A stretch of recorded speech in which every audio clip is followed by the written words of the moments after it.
హన్మకొండ జిల్లా వేలేరు మండలంలోని టీజీఆర్ఎస్ గురుకుల పాఠశాల వేలేరు ప్రిన్సిపల్ గారు తెలంగాణ రాష్ట్ర గురుకుల ప్రిన్సిపల్ అసోసియేషన్ అధ్యక్షుడిగా డాక్టర్ రౌతు అజయ్ కుమార్ గారు ఎన్నికవడం జరిగింది.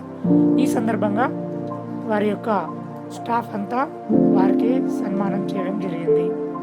అనంతరం ప్రిన్సిపల్ గారు మాట్లాడుతూ, నా మీద పెట్టిన ఈ బాధ్యతను సక్రమంగా నిర్వర్తిస్తానని ఎన్నుకున్న వారందరికీ ప్రత్యేకంగా కృతజ్ఞతలు తెలియజేశారు.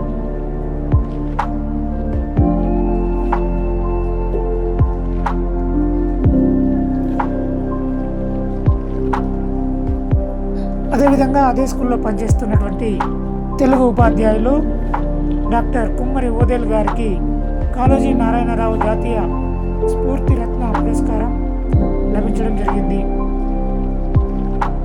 అనంతరం ఓదేల్ గారు మాట్లాడుతూ, ఈ పురస్కారం రావడం నాకు చాలా సంతోషంగా ఉందని సంతోషం వ్యక్తం చేశారు.